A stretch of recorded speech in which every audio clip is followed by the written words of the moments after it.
Hello and welcome to Oracle Storytelling.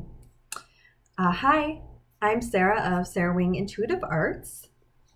Here's some of my arts. Hello, how are you? It is February 2021. It is pre-Galentine's and Valentine's Day, post-January 2021. If you celebrate Gaelic traditions, it is the first day of Imbolc, and we celebrate the goddess Bridget. Bridget, who, and I thought this was very cool, is revered by poets. A goddess who is worshipped, revered by poets. I thought that was pretty beautiful, and that's something new I learned today that I didn't know before. Maybe you knew it, maybe you didn't. Since this is a pre-Galentine's Day, Valentine's Day, I thought I would bring in some red, pink hues. I brought in this little piece of magic wood here that I painted in different red and pink hues. And this to me is bringing in the representation of Venus. I'm wearing this stunning vintage Oscar de la Renta piece, courtesy of my friend Kristen. Thank you so much. It's really gorgeous. And I'm wearing a necklace that was gifted as a past birthday gift from made by a friend of mine. Thank you, Rena. Okay. And a newer ring of mine, which has some lovely moldavite with some pink tourmaline. There's also pink tourmaline, right there, in the necklace. So I'm just bringing in these colors, bringing in these aspects to kind of infuse the awareness in this upcoming storytelling. Maybe bring in some more lovey vibration. So there's a lot of love and self-love aspect related to the watermelon tourmaline stone, and moldavite is an amplifier, so it's really amplifying this. Moldavite in general, if you're familiar, if you're wearing moldavite, you know it's a very potent stone. It is a tactite, is a piece of meteorite, and for some people it's easy to wear. For other people, it makes them very hot and uncomfortable. But it's something that a stone I've worked with at different times in my life. Maybe you're the same. And then in the most playful sense, I'm going to bring back in this busamite, which is like, again, this really paley pinky color. And this really brings in so much joy. I mentioned in a previous video that this is kind of like bringing in your inner child, like the playfulness. When I saw this at the shop, I just picked it up and I wanted to like draw with it like a crayon. So I was not super surprised by its some of its qualities that it evokes. And then just in case, for anyone, if you are feeling a little heart sullen or heartbroken or anything, just bringing in this lovely piece, which is fairly fierce and overall kind of reminds me of like a raven's claw. It was named Capulet by the person who made it. It's a strawberry quartz with rhodonite and moonstone. So I'm just gonna kind of like bring this in. So if anyone has a heavy heart, feels like a little bit of like, broken heart syndrome or something like that, just gonna keep this out and, kind of go ahead and just feed that energy into here. Just let it soak up. I think Capulet, I think of, Romeo and Juliet, and, this tragedy, this tragic tale, right? Which is not really about love or connecting with yourself or soul, or it's a lot of ego and a lot of violence. So, think of this as kind of like a little vessel to to just send those thoughts into. And then I'm just going to imagine, I just thought, the moonstone is just going to go ahead and cast it into your subconscious, into your dreams, and help you work out some of what's going on and some of what you're feeling right now. So did I say Mercury just went retrograde in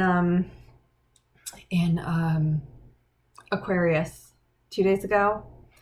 So Mercury in retrograde, all about communication, any kind of communication, and in this day and age, yes, technology, any kind of travel.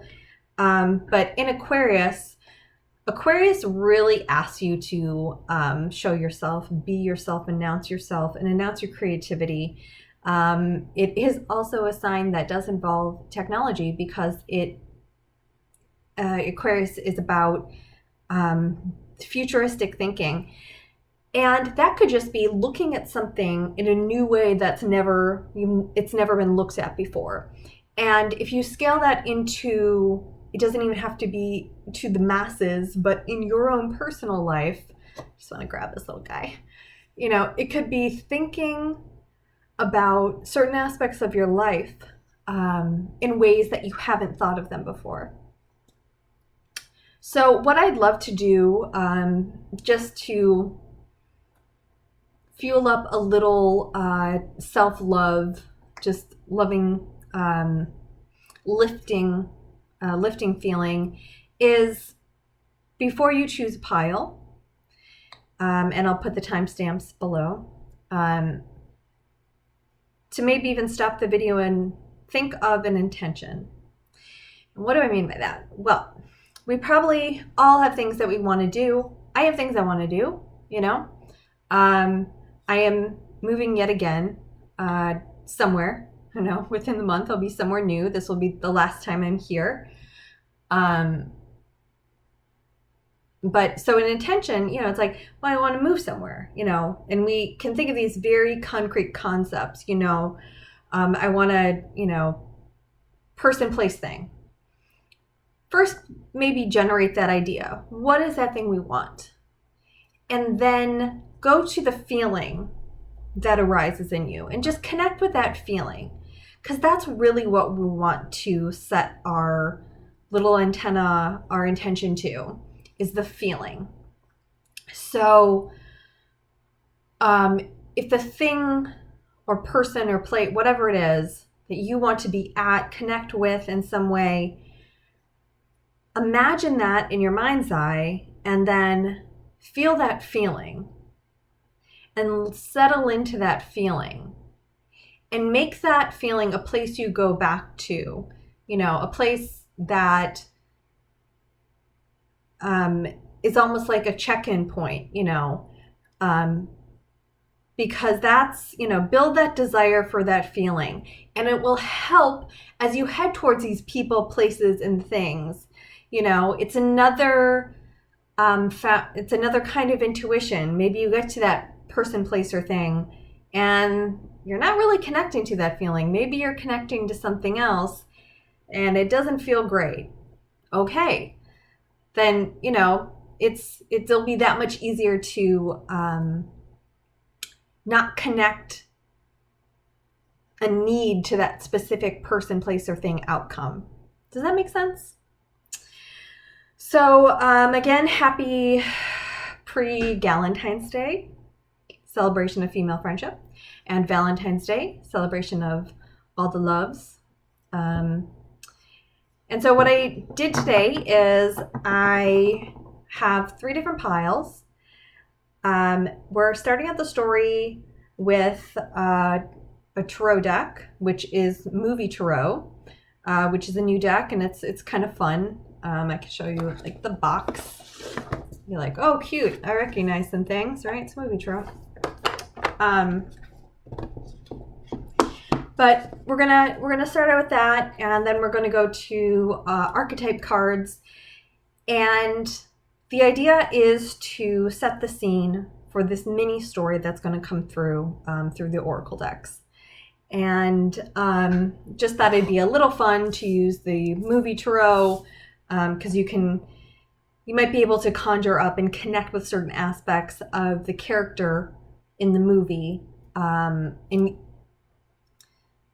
of your connection. And if you haven't seen the character or the movie, maybe Google it, look it up, and then kind of see what aspects of that character really connect to you. Awesome. All right, so to do this, I'm just going to be holding up 3 piles. And you can go ahead and just choose by number 1, 2, 3. You can pause the video and put your hands over the cards and see which one your hand is drawn to. We're going to go 1, middle's 2, right here is 3. So piles 1, 2, or 3. This is just going to set a little story, hopefully capture a little bit of insight into what's going on for you now in this, I want to say, a very undressing time. Maybe a lot is being revealed right now. Maybe a lot is being opened up or uncovered in some way. Maybe you're shedding a lot of things right now, or things are being shed on your behalf because it's time. It's just time. So pile 1, 2, or 3. 1, 2, 3. Okay. So we're going to start with pile number 1. And pile number 1, right here, Ace of Swords. So, Ace of Swords.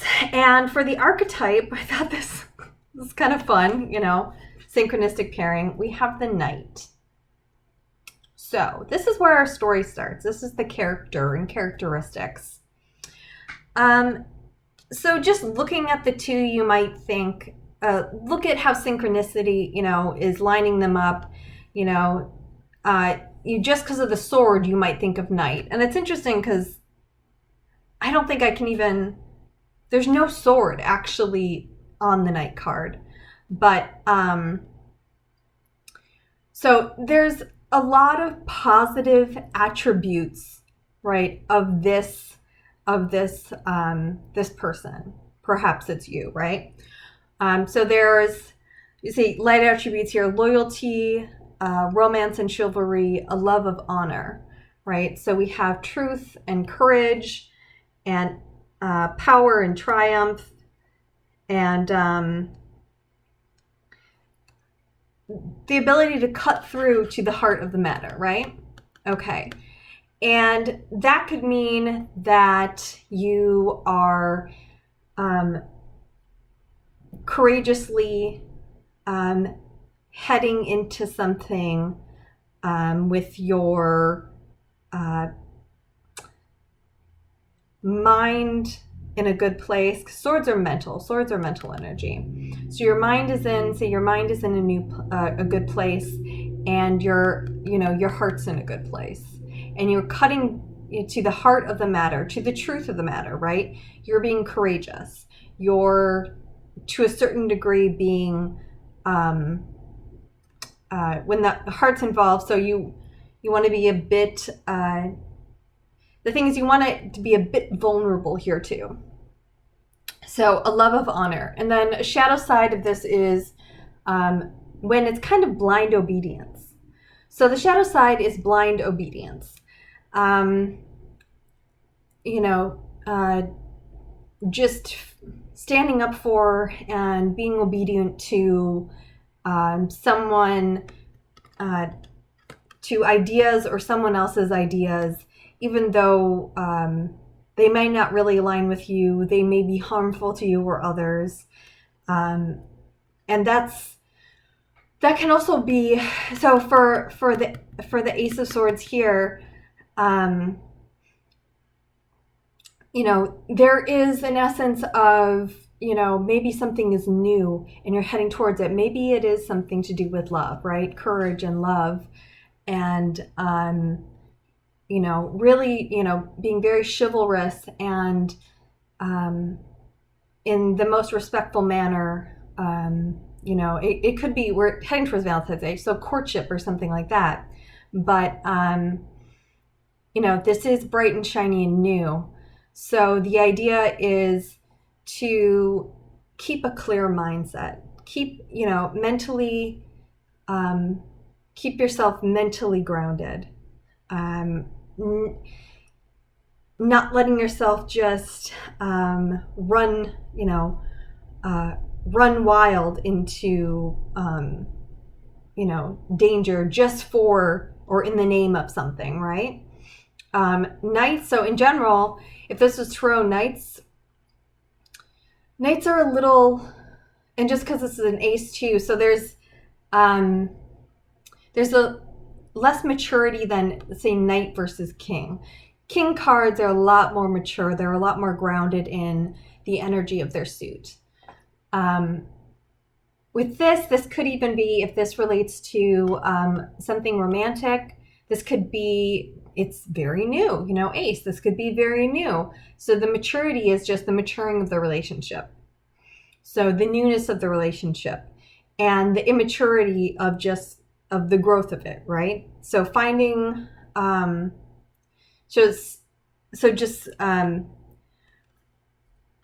to not be too blinded by love, right? And you can completely respect others and respect yourself at the same time. It doesn't have to be, this could be, could be obedient in the sense of kind to yourself and kind to others, yeah. So that's where we start here. And with this situation, with these characteristics, I'm just going to ask kind of some guidance about where to head from this situation, okay? In this situation you're in. And I am using the Angels and Ancestors Oracle cards by Kyle Gray. Scottish. I can't really do a good Scottish accent, but some advice on where to go.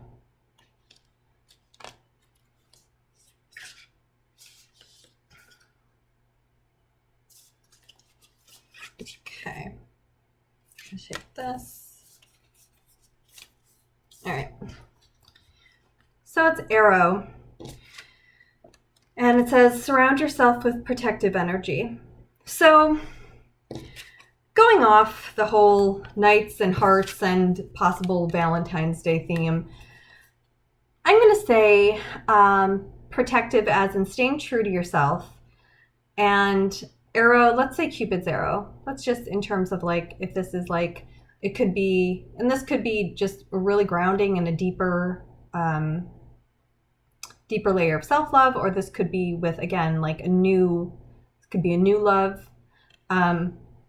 But, there's that thing when Cupid's arrow hits, when love hits you, when something new comes into your world, it can really throw off everything else in your life.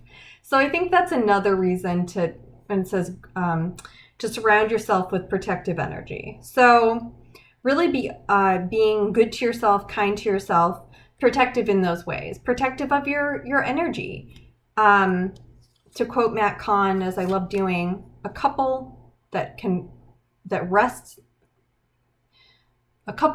together can be at their best together. So really being respective of, when I think protective energy, I think having that energy, protecting your own vital life force. We want to really do for others often, and we want to, and if we're into different spiritual things, we want to do those things too. But are we getting enough sleep? Are we getting enough water? Are we doing really basic things for ourselves? And again, I know sleep can kind of be disrupted when you get in a new relationship too. But having downtime and having time to rest and protect your energy so that when you are together, it's the most loving experience it can be. Okay, cool. And what's this gonna be? Got the Viking Oracle, and the last card of the Viking Oracle, and this is gonna be for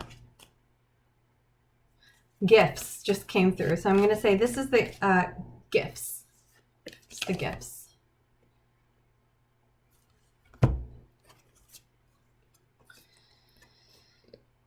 Okay.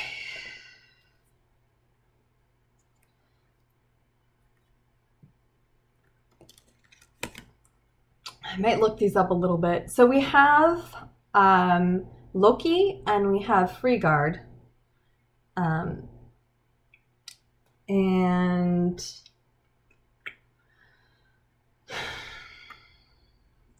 so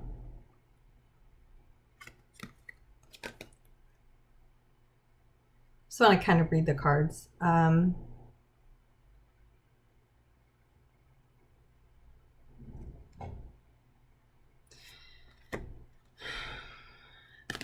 going to kind of associate this one again with the energy of kind of protection, this idea of peace and serenity, to kind of not be too far from kind of this peaceful nature. And if you find yourself getting frustrated or wound up too much, taking time for yourself to come back to that peaceful nature, come back to that sense of serenity and peace that you can always find within yourself in different ways. You know how to get there. It's never fully lost. And the other gift that came through was Loki. I might just read the little poem for Loki. Lovely poems in here.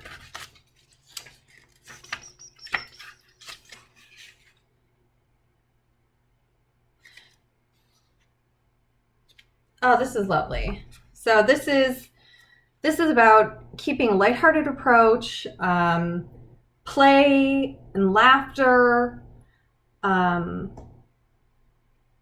So keeping things light, and it even says like someone might not be what they seem, right?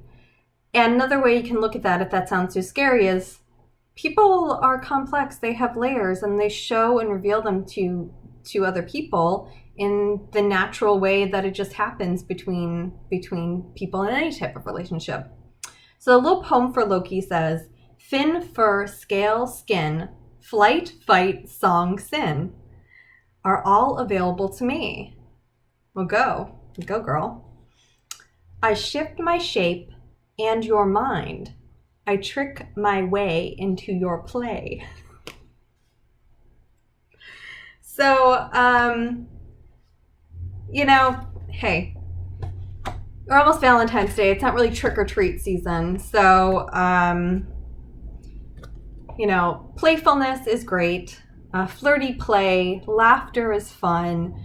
But in the end, no harm be done, please. Okay, so that's it for pile number 1. And you can watch pile number 2 or not. Pile number 2, we have the Fool. Mama always said life was like a box of chocolates. You never know what you're gonna get. That's my impression of Tom Hanks in Forrest Gump, a movie I saw whenever that came out. And then the archetype here is the prostitute. So, all right. So the Fool. So this is the outset of a journey. This is a seeker. This is such a fresh newness. Look, you can even tell it's the beginning of a journey. In traditional tarot and also in this card, we have like a little hobo sack. Like that's the beginning of the journey. All you got is like lunch in a sack. That's what you have to start with. You have these ideas. You're seeking something out. But you're not sure how things are going to go.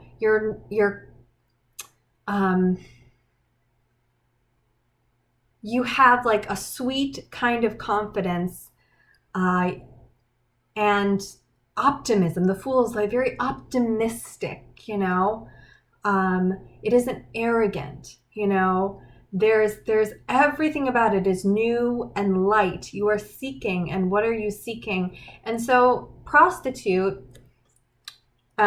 accentuates the challenge of surviving without negotiating the power of your spirit. So this, again, it's like very new. So perhaps you're really embarking on something that you're very optimistic about, but you really are beginning on the beginning stages of negotiation. And how do you're kind of learning through just these navigations that come up, and how do you negotiate without sacrificing your integrity, you know? When we learn things, you know, and we have what we call positive and negative experiences, right? And we learn from all these. We learn from all types of experiences from people and all kinds of relationships. And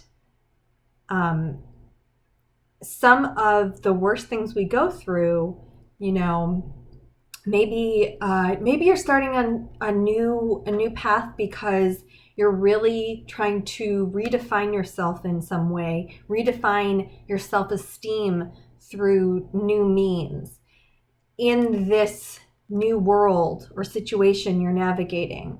You know, again, it's very optimistic, but the shadow side of prostitute is you place material considerations and security above self-empowerment. So at the end of the day, regardless of where you are, who you are, what your life situation is, how you feel is how you feel. How you feel about yourself, how you view yourself. If you're waiting for these external material things to give you permission to change your outlook or sense of well-being or sense of safety or self-esteem, you'll be waiting forever. And that is a really tough emotional roller coaster if you've been through those cycles and it looks different in a new leg of your life, but really, you know, the external thing that you're hooking yourself to, if it doesn't, you know, pull you in, you can have these big highs and lows. So what I'm getting here is, again, this new way of maybe this new venture of sense of self that's going to link to a sense of self-esteem, maybe a new sense of identity, and maybe you're optimistic and you have big aspirations and goals and they're really exciting. And the warning is just don't to not attach too hard to don't put material considerations and security above self-empowerment. Maybe you're making a big move. Oh, God, it's so obvious now that I think about it. Look at all this money, and he's traveling down a road. Maybe you are making a big move. Maybe you are making a big move. Maybe you're moving somewhere, you know, making just the place you're moving, the state you're moving, country you're moving, maybe it's a big move. Maybe it's a big move. Or maybe you're moving in with someone for the first time, or maybe, you know, it's a big shift for you. So remembering that also a sense of security doesn't come from your surroundings or material goods. It comes from yourself. You have to tell yourself you're safe. No one can tell you you're safe. And, you know, you could be surrounded by 40 feet in every direction of concrete. And if you don't feel safe, you don't feel safe. It's just, you need to be the one to define that. And self-empowerment is a way that you feel, you know, when we feel self-empowered, we're not looking at these external things for us to hook to pull us in, to give us validation, right? When we're self-empowered, we're not blaming other people. When we're feeling self-empowered, we can have ups and downs, you know. And at the beginning of this journey, I think there's a optimism and a large awareness that we're trying to fill with the new storyline coming in. But so that's kind of what I'm getting here. And then, so I grabbed the Angels and Ancestors Oracle, and I'm just going to ask for some advice. So advice for this. Advice for this person, this situation. Ooh, this is perfect. This is absolutely perfect. So we have This is great. So we have Star Seeker. Set your sights higher. This is great. So kind of think of here's the Fool. You're on this onset, this brand new journey. You're so optimistic. There's this kind of, somebody might say unearned knowing, but there's this safety and security that you start off with. I mean, look, just on a road, there's this person's traveling on foot. They have very little, right? And, set your sights higher. So whatever your big shift is, your big change, if it's a huge change in home or whatever it is, that's really, and maybe it's set your sights higher. Trust that that you can always come back and find more faith in yourself. So even if you hit patches where your self-empowerment or your self-esteem, you go, oh, I feel like I really made a compromise, or feeling like I shouldn't have done that, or I feel like I gave something away. All these things. Again, the only things that you can really give away, like sense of safety, self-esteem, you can always regain them. So it's kind of this is saying whatever you're doing, it's like shoot for the moon and higher.